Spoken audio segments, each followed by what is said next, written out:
Une question revient très très souvent dans les propos des uns et des autres.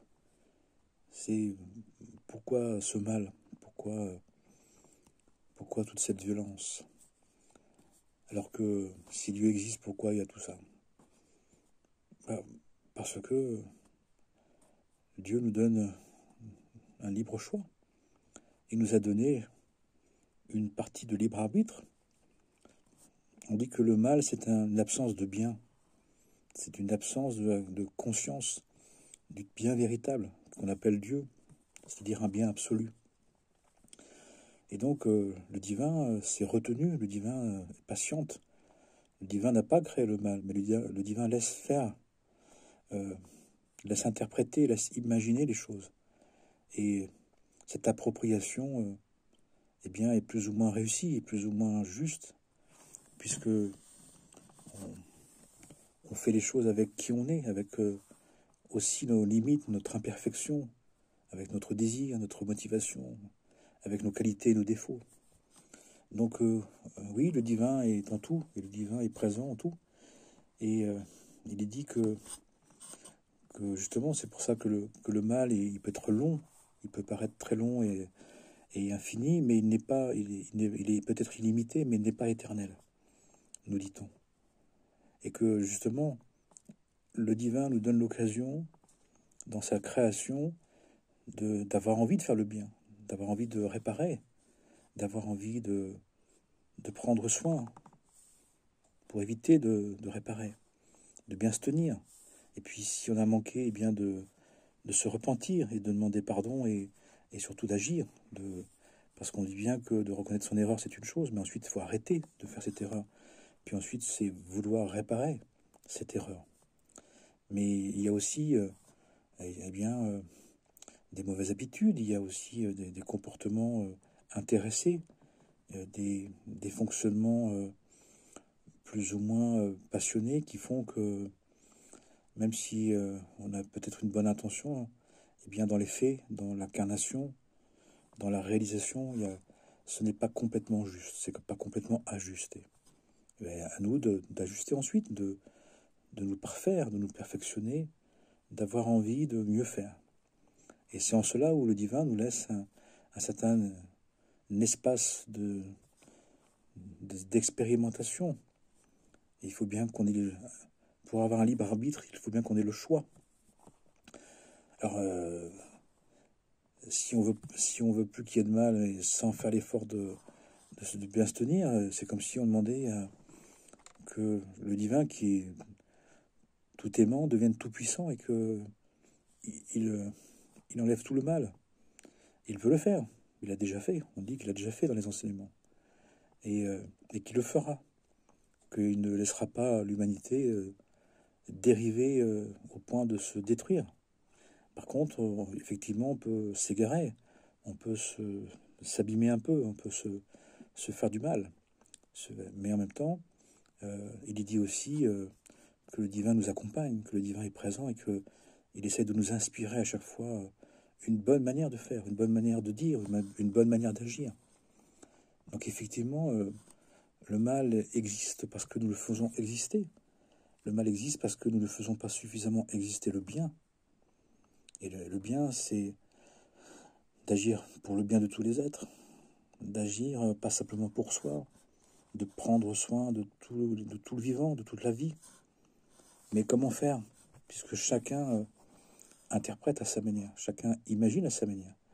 Et pour chacun a une idée. C'est impressionnant quand on écoute chacun et chacune comme il est sûr et presque certain de son avis. Alors que c'est beaucoup de suppositions quand même, c'est beaucoup d'imagination, c'est de la théorie, des croyances, des idéologies. Ah, pourquoi pas, hein, mais chacun en a une. Chacun a sa propre théorie, chacun a sa propre version du bien et du mal. Chacun, c'est assez démonstratif d'entendre chacun avoir une situation, une personne, un groupe, une nation, quelqu'un ou quelqu'une ou quelque chose à désigner comme l'agent du mal, comme s'il n'y avait plus ça, s'il n'y avait pas ça, il n'y avait pas eu ça, ça ne serait pas, le mal ne serait pas là. Le souci, c'est qu'à un moment donné, quand on fait ça, eh bien, on s'aperçoit que nous-mêmes, on peut être considéré comme celui ou celle qui est porteur du mal, qui fait du mal, qui ne fait pas du bien. Et alors, comment on fait à ce moment-là? Comment on doit se conduire quand une personne ou des personnes considèrent que notre version serait non juste, même injuste, et même dangereuse, et même faisant le mal? Et on peut l'entendre dans tous les propos. Auparavant, il y avait les écoles des mystères, il y avait des maîtres, il y avait des prophètes, il y avait des visionnaires qui nous ont transmis des textes sacrés, justement, qui, pour nous parler d'une dimension spirituelle, d'une dimension divine, d'une dimension qui faisait que toutes nos versions personnelles pouvaient se purifier, pouvaient s'atténuer, pouvaient se vérifier, pouvaient se concorder, s'arranger les unes avec les autres. Mais là, ce qu'on peut voir actuellement, c'est un durcissement, c'est une fermeture, c'est un esprit étriqué. Et une des grandes raisons qu'on nous dit, c'est que parce qu'on manque de connaissances et qu'on manque de prière. On manque de connaissances, on manque d'efforts, d'études, de se questionner, non pas simplement, pas que dans le sens où on veut. On peut avoir des grands savoirs, des grandes compréhensions, mais souvent c'est dirigé par justement nos croyances, notre idéologie, et qui évite ou qui repousse ou qui refuse de se confronter à d'autres idées. Pourquoi? Parce que la notion de la connaissance va avec la notion de la prière. Pourquoi? Parce que la prière, c'est de dire, on va prier l'unité, l'unitif, Dieu, c'est-à-dire celui qui peut nous réunir, qui peut nous unir à travers nos paradoxes, nos contraires, nos séparations, nos conflits, de nous unir pour la cause commune, pour le bien de tous les êtres. Pas simplement pour soi-même ou pour le groupe qu'on représente ou le groupe que l'on est. Je vois de plus en plus de personnes qui se réunissent, et béni soit-il, mais avec ce besoin quand même qui reste de trouver un coupable. Jusqu'au jour où on est soi-même, encore une fois, le coupable des autres. Mais est-ce utile? Est-ce nécessaire? Est-ce que le travail profond, le travail à la racine de l'être, est de chercher une victime, de chercher un coupable, de chercher un responsable? Ou alors c'est d'aller chercher en nous une capacité d'annuler le mal, de supprimer le mal, de transformer le mal. Par quoi? Par ce qu'on appelle une largesse d'esprit, par un esprit ouvert, par une capacité à dialoguer avec quelque chose dont on n'est pas d'accord, avec quelque chose, avec un point de vue qui n'est pas le nôtre. Et quelle difficulté on a. Quelle difficulté on a à s'entendre les uns les autres, à s'écouter, à s'apprécier, à envisager que chacun propose à sa manière une possibilité qui peut être confuse, qui peut être mélangée, qui peut être flouée, qui peut manquer de netteté, de clarté, mais comme chacun. Mais ça devrait normalement nous encourager à avoir, à développer ce qu'on appelle cette largesse d'esprit. Dans les enseignements, on nous dit que, au minimum, il est souhaitable, il est très souhaitable, il est nécessaire d'avoir au moins 3 points de vue différents, qui se parlent, qui dialoguent, qui s'entrechoquent, qui se disputent en eux, qui se disputent comme des débats d'idées. Il vaut mieux avoir une dispute avec soi-même, d'avoir plusieurs points de vue. Mais dans l'idéal, dans l'absolu, il s'agirait d'avoir 10 points de vue différents, puisque nous avons 10 forces de l'âme. Et il s'agirait donc d'oser étudier suffisamment pour avoir 10 théories, 10 formes de croyances, 10 idées, 10 points de vue, 10 regards, 10 perceptions différentes, 10 explications différentes sur les sujets. Et pourquoi? Pour développer cette largesse d'esprit, cette capacité d'intégrer les différences, d'intégrer les paradoxes, d'intégrer ce qui apparaît opposé, mais qui est complémentaire, à vrai dire. À un degré de conscience, on voit bien que cet opposé complémentaire, on le représente dans le Tao, par exemple. Un point de blanc dans le noir, un point de noir dans le blanc, et les deux ensemble forment quelque chose qui, de différents points de vue, deviennent une conscience élargie, une conscience unitive, inclusive, universelle, qui est capable de trouver, à travers les différences, à travers des points de vue différents, des opposés, qui peuvent s'entrechoquer, encore une fois, qui peuvent se débattre, et qui peuvent se combattre, mais sans se tuer, sans se supprimer, et bien d'arriver à développer cette capacité de comprendre dans une version unitive, dans une compréhension unitive, dans une conscience universelle. Et à ce moment-là, qu'est-ce que ça développe, cette largesse d'esprit, nous dit-on, dans les enseignements sacrés? C'est que ça développe ce qu'on appelle la merveilleuse notion de la miséricorde et de la compassion. Cette capacité d'être compassionnel, d'être miséricordieux, d'être compréhensif, d'être capable de supporter des propos de l'autre différents, d'y voir à la fois ce qui nous oppose, ce qui nous différencie, mais d'apprécier chaque version comme une possibilité de nourrir l'unité, de trouver l'unité, de développer cette largesse de cœur, cette largesse d'esprit, qu'on nous dit nécessaire. C'est-à-dire qu'à la fois, il y a à construire sa personnalité, il y a à trouver sa propre version des choses, mais pas dans l'absence des autres, pas dans l'oubli des autres, pas dans la séparation avec les autres, mais dans la différence, comme une offrande, que chacun fasse une offrande au pot commun de sa version, que chacun puisse exprimer brillamment, avec sérieux, avec grandeur, avec cœur, sa version des choses comme une possibilité de comprendre l'unité, de comprendre, de développer cette conscience unitive. Donc à la fois, chacun est responsable de développer sa propre compréhension des choses, mais pour offrir sa version, une version possible parmi d'autres, équivalente aux autres.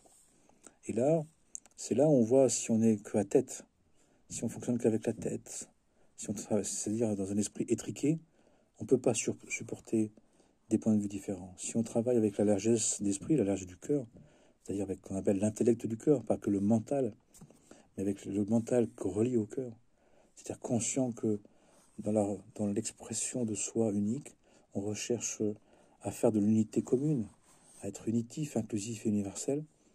À ce moment-là, on va apprécier d'être contrarié, bousculé, interpellé, respectueusement bien sûr. Il ne s'agit pas d'accuser ou de menacer, ou de dire que l'autre ment, ou de dire à quelqu'un c'est du grand n'importe quoi, mais de dire, de demander à quelqu'un qui puisse exprimer bien, de belle manière, son point de vue, pour voir dans son point de vue ce qui peut nous appartenir, ce qui peut appartenir à notre point de vue, ce qui peut nourrir notre point de vue, et ce qui peut universaliser notre idée. Puisqu'on l'idée, le but, on dit, c'est qu'on développe cette conscience universelle. La conscience à la fois, une conscience individuelle qui permet d'apprécier chacun et chacune comme une perle précieuse, comme un être unique, comme une version authentique à sa manière. Et c'est là où ça devient excellent, ça devient extraordinaire. Mais ça demande à la fois de conquérir, d'aller à la conquête de sa version, et en même temps de la partager, de l'offrir, en sachant que c'est une version parmi d'autres. C'est une possibilité. C'est pour ça que dans les textes, on parle de témoignage. C'est un magnifique mot, je trouve. Le fait que quelqu'un et quelqu'une, que chacun et chacune, s'autorise à témoigner à sa manière, avec qui elle est, avec son physique, son tempérament, son caractère, avec ses croyances, avec ses idées, ses conceptions, une possibilité de compréhension, un chemin sur la voie, une version possible pour alimenter les autres, pour partager, pour échanger. Mais en sachant que personne ne sait vraiment. Personne ne sait vraiment. Et puis on sait aussi que ceux qui étaient des rois, des prophètes, des prophétesses, des mystiques, qui avaient des visionnaires, ils étaient dans une miséricorde et dans une compassion, c'est-à-dire dans une capacité d'accueillir chacun et chacune dans sa version, qui n'était pas la sienne, puisque finalement chacun cherche à sa manière. Chacun cherche à trouver du sens à cette vie, à développer une certaine compréhension de cette vie, à trouver une version qui peut lui permettre de vivre cette vie, de la supporter, de la vivre bien, et que chacun puisse, grâce à ça, aider, soutenir, partager, offrir sa sainteté, offrir son amour, offrir sa fraternité, offrir son cœur. Et pour offrir son cœur, on nous dit que, il faut arriver à bien se connaître et à bien vivre et bien exprimer, bien incarner sa manière de penser les choses, sa manière de dire les choses, et pour l'offrir. Mais on l'offre. C'est une offrande, c'est un partage, c'est une possibilité. Et ensuite, chacun en dispose. On dispose pour s'en inspirer, pour se motiver, pour se donner la force, se donner l'envie aussi de vivre sa manière de penser les choses, de dire les choses. Pour éviter quoi? Pour éviter que nous tombions dans un point de vue qui serait le seul et le bon. Je suis assez étonné de voir que des personnes qui ne supportent pas d'être enfermées dans un point de vue ont tendance eux-mêmes et elles-mêmes à le faire. Et c'est un danger pour chacun que le témoignage devienne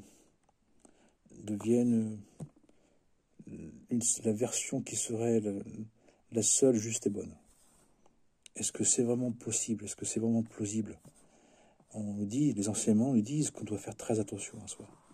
On doit faire très très attention de ne pas avoir une vanité, un orgueil, une prétention d'avoir la seule et bonne version. Parce que on dit qu'il y a différents types d'âmes, qu'il y a différentes versions, qu'il y a différentes compréhensions, et puis que le divin nous a créés uniques, que chacun justement est venu pour s'affirmer, pour être capable d'exprimer à sa manière cette vérité universelle, d'exprimer à sa manière le divin. Et cette profusion, cette diversité, cette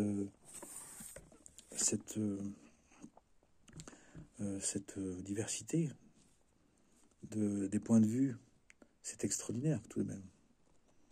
Et ce qui est beau, c'est que quand quelqu'un arrive à vivre son point de vue, à vivre selon ses valeurs, il est pleinement humano-divin. Il redevient un être divin. Ça l'amène à avoir envie de prendre soin. C'est quand même magnifique. Quand quelqu'un témoigne, c'est-à-dire incarne, il ne fait pas que dire, mais le vit. Un témoignage, c'est une parole vivante, c'est une icône. C'est pas une image, c'est pas un imaginaire. C'est quelqu'un qui parle de ce qu'il vit, de ce qu'il a trouvé. Il n'a qu'une seule envie, c'est de l'offrir, de le partager, pour que chacun ait envie de trouver sa manière. Il ne souhaite pas enfermer l'autre dans sa version. Il ne cherche pas à faire ni à convaincre, ni à faire des adeptes, ni à obliger ou à mettre la main dessus. Au contraire, non, c'est un témoignage. Et c'est bien de là où je parle, c'est bien de là que je propose. C'est je témoigne de ma compréhension des enseignements, d'une compréhension de cette manière de dire les choses, de vivre les choses, qui vient de ma recherche et de mon application de ce questionnement fondamental. Mais c'est un point de vue. C'est un point de vue, que chacun s'en empare, que chacun en prenne ce qu'il en souhaite, respectueusement. Et pas besoin de s'énerver, pas besoin de se fâcher, pas besoin d'agresser, pas besoin de médire, pas besoin de ça. Non, c'est une possibilité. Parce que fondamentalement, personne ne sait vraiment. Personne ne sait vraiment. Et ceux qui savaient plus, ils ont été les plus miséricordieux et les plus compassionnels. Tous les grands saints hommes et saintes femmes de la tradition, de toutes les religions, tous les éveillés, tous les êtres de lumière, d'amour, de cœur, étaient dans cette dimension-là, d'être capable, justement, parce que le témoignage est vrai, est authentique, il est sincère, d'accueillir, c'est spécifique, c'est intéressant, ça donne une évaluation. Quand je suis vraiment dans un témoignage à cœur, c'est-à-dire que je témoigne de ce que je vis vraiment, pas ce que je concevais, pas ce que j'imaginais, pas des croyances, des idées d'eux, pas d'une idéologie, mais un vécu, je ne peux que le proposer. Mais je peux pas et je ne veux pas l'imposer. On n'a pas besoin. C'est celui qui est incertain qui veut imposer les choses. C'est celui qui veut du pouvoir qui veut imposer les choses. Et pourquoi on veut du pouvoir? C'est parce que on n'a pas le vécu. Quand on est dans l'être, il y a une complétude, il y a un rassasiement, il y a une certitude. Quelqu'un de certain et serein. Quelqu'un qui n'est pas certain. Quelqu'un qui est dans le doute. Il n'est pas serein. Il veut obliger. Il veut imposer. Il veut convaincre, mais au détriment de l'autre, de qui est l'autre. Alors que la caractéristique de la certitude, c'est que c'est une possibilité.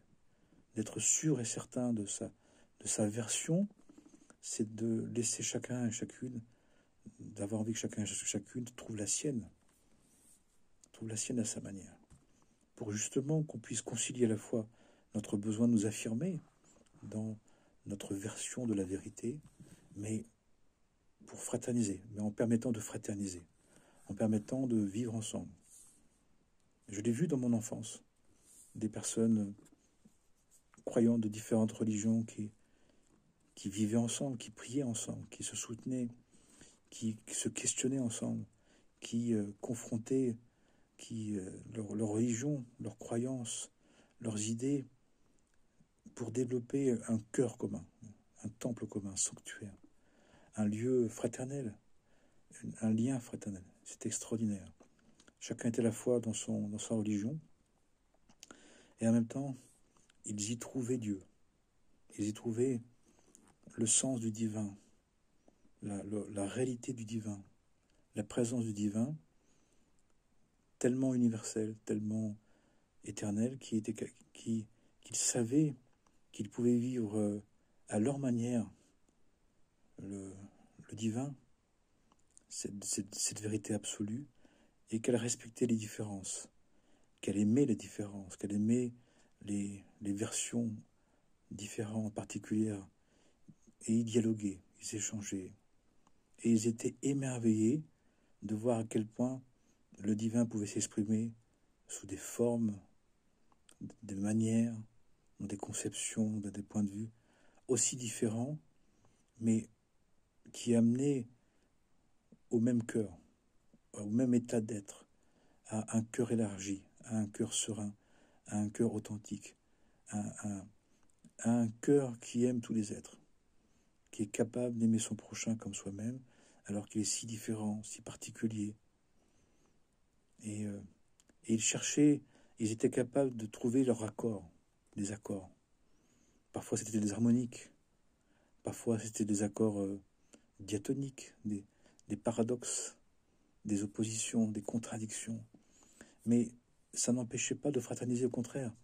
Ils se réjouissaient de ces différences. Ils bénissaient de trouver des points de vue différents, mais qui étaient opposés, complémentaires, ou qui se complétaient, qui s'associaient, qui dialoguaient.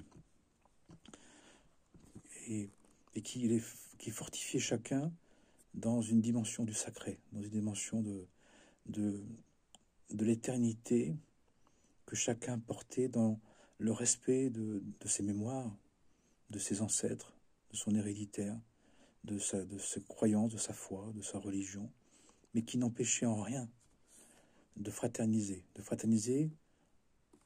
parce que tous conscients d'être des enfants de Dieu, d'être devant Dieu ses enfants, tous ces enfants d'une même valeur, d'une même préciosité. Et ça, c'était extraordinaire. Et c'est ce que il me semble que nous avons à faire dans ma compréhension des enseignements. À la fois d'arriver, grâce à ces enseignements, de nous connaître pour arriver à exprimer cette vérité, le divin, à notre manière, et que chacun puisse, dans notre version, trouver la sienne. Chacun et chacune dans notre témoignage, de se reconnaître comme aussi témoin de cette vérité à sa manière. Et je trouve ça, je trouve que c'est là où il y a toute mon espérance en ce monde et en ces temps, et que même si temporairement, il y a d'abord, avant d'ouvrir le fruit, il y a l'écorce, il y a la peau, il y a les noyaux, il y a le mal apparent, qu'on appelle le mal. Mais c'est juste le temps que le fruit pousse et que le fruit soit à maturation, à maturité. Et je pense que nous allons vers ça. Donc, personnellement, j'ai une totale espérance en le devenir et qu'il faut bien d'abord nous débarrasser de ceux qui, en chacun d'entre nous, a tendance à être plutôt fermé et à être étriqué, être serré pour justement s'ouvrir. Pour que la paix vienne, pour que la fraternité advienne et pour la joie, que la joie surtout revienne en chaque cœur et que par lui, en lui, avec lui, par elle, en elle, avec elle, par l'esprit de sainteté, nous puissions communier les uns avec les autres pour le bien de tous les êtres, dans le profond respect de nous-mêmes et de la vie et de la création et de l'humanité. Amen et Amana.